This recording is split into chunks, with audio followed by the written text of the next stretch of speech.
لو انت سنك ما بين 15 ل 20 سنة فخليني اقول لك انك في احسن وقت ممكن تغير فيه حياتك حرفيا. احنا الجيل الوحيد اللي قدر يعمل فلوس من الموبايل ومن البيت ومن غير شهادة ومن غير حتى ان تطلع تلف على شغل ب 2000 جنيه. انا مش جاي اقول لك كلام تحفيزي وخلاص، انا جاي اقول لك على طريقة ناس حرفيا بتعمل منها فلوس كتير جدا من غير ما تظهر بوشها، من غير ما تسجل بصوتها، من غير حتى ما يحتاجوا ان هم يكونوا مشهورين. كل اللي عليك انك تركز معايا الفيديو ده لحد اخر دقيقة عشان اخرجك منه فاهم ازاي تكون اول واحد في عيلتك يعمل فلوس. يلا بينا. الطريقه اللي انا جاي اكلمك عليها هي حرفيا فرصه ذهبيه لسنه 2025، فما تضيعهاش زي بقيه الفرص اللي ضاعت عليك، زي التداول، زي الدروب شيبينج، زي التسويق بالعموله، وزي حاجات كتير جدا ضاعت عليك السنين اللي فاتت. والفرصه دي هي موقع اسمه موقع واب.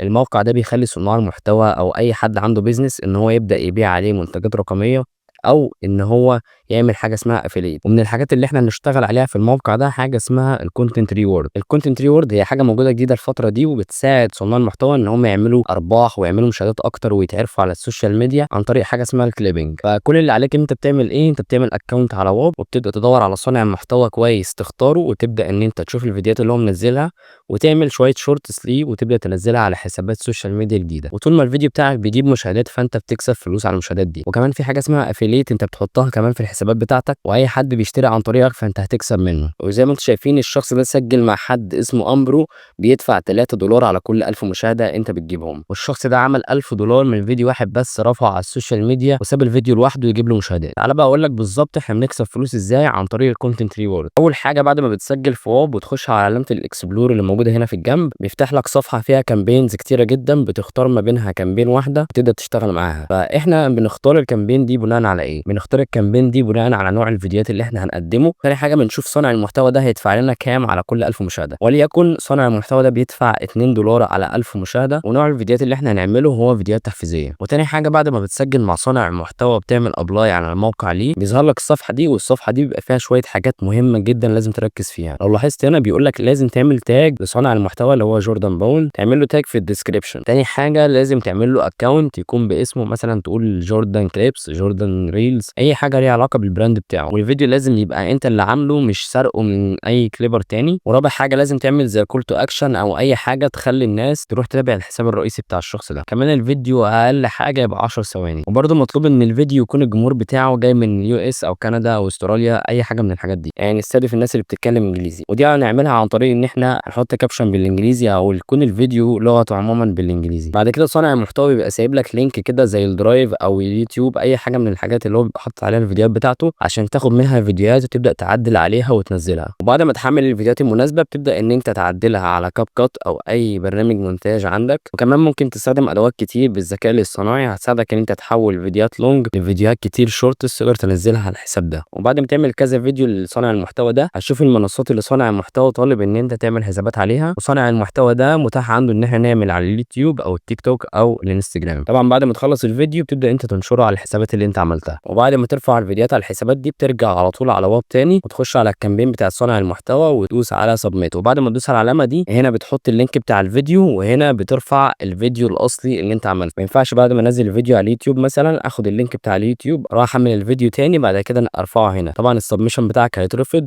فلازم تحط الفيديو الاصلي اللي انت عملته من برنامج المونتاج او الاي اي، نفس الفيديو اللي انت رفعته على السوشيال ميديا بترفعه هنا، وبتستنى صانع المحتوى يراجع الفيديو ويقبله. وطبعا بعد ما صانع المحتوى يقبل الفيديو بتاعك فانت كل ما بتعمل مشاهدات كل ما بتاخد فلوس. وتعالى اوريك مثال حقيقي الارباح انا عملتها من صانع محتوى واحد بس. كنت ساعتها عملت له فيديو ورفعته على اليوتيوب، والفيديو ضرب مره واحده وعمل لي مبلغ كبير جدا في خلال تقريبا 3 ايام او يومين. طبعا الفيديو كان تحفيزي وكان شويه لقطات كده اللي هي الريتش لايف ستايل عملتها وقصيتها جنب بعض وحطيت كابشن كده فوقيها. وبعد ما رفعت الفيديو فايرال الحمد لله وجاب لي مبلغ كبير جدا. الفيديو انا كنت عامله صانع المحتوى من فتره، والفيديو حرفيا قعد تقريبا 3 ايام او 4 ايام، ولقيته مره واحده راح ضرب وجاب 64000 فيو زي ما انتم شايفين.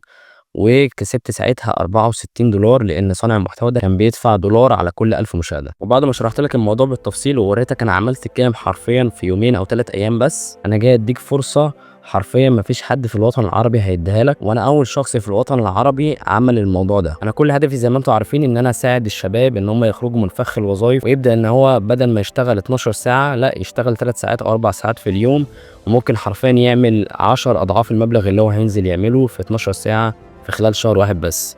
يعني بدل ما تاخد 5000 جنيه في الشهر انا هخليك تعمل 5000 جنيه دي حرفيا في يومين 3. وبرضه هدفي من الفيديو ده مش ان انا ابيع لك كورس او ان انا ابيع لك ورشه او اي حاجه من الكلام ده، بالعكس انا جاي ادلك على الطريق اللي حرفيا اشخاص كتير جدا اعمارهم من 15 او 16 او 17 بيعملوا ارقام كبيره جدا. يعني ممكن حرفيا يعملوا حوالي 30000 دولار في الشهر او 40000.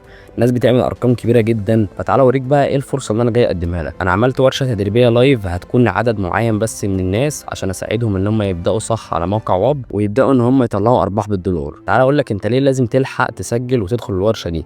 اول حاجه، انا اول واحد في الوطن العربي يشرح موضوع واب، اول واحد يعمل ورشه هتبدا معاك من الصفر لحد ما تسحب اول فلوس بالدولار ليك. تاني حاجه، تقدر تبدا المجال ده من غير اي خبره ومن غير راس مال، حرفيا هتبدا وانت قاعد في بيتك من موبايلك بس. تالت ميزه واللي نادرا لما تلاقي حد بيعملها ان هو هيشرح لك لايف، مش هيكون في فيديوهات مسجله ولا هيكون في اي حاجه انا محضر لها، بالعكس انا هشرح كل حاجه من الصفر. وطبعا هيكون في اسئله كتير من الناس وانا هجاوب عليها، وحرفيا هبقى معاك خطوه بخطوه. واخر حاجه وهي ان انا مش هسيبك خلال الورشه او بعد الورشه، بالعكس انا هبقى معاك دعم 24 ساعه. اي سؤال انت حابب تساله هتسالهوني انا شخصيا، مفيش اي فريق دعم، كل سؤال انا بس اللي هرد عليه.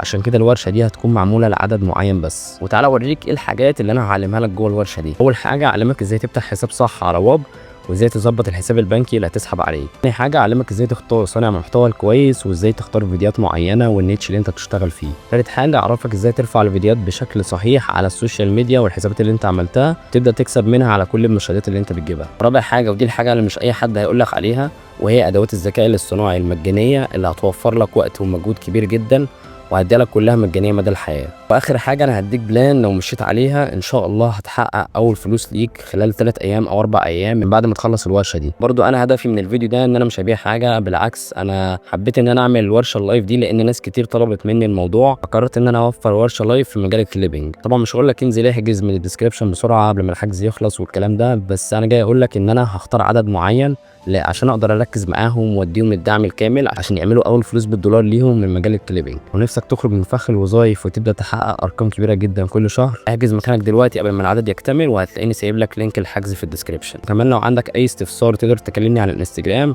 ان شاء الله هساعدك حتى من غير اي فلوس ومن غير اي حاجه. وده الليزر بتاعي على الانستجرام، تقدر تخش تبعت لي وهرد عليك على طول.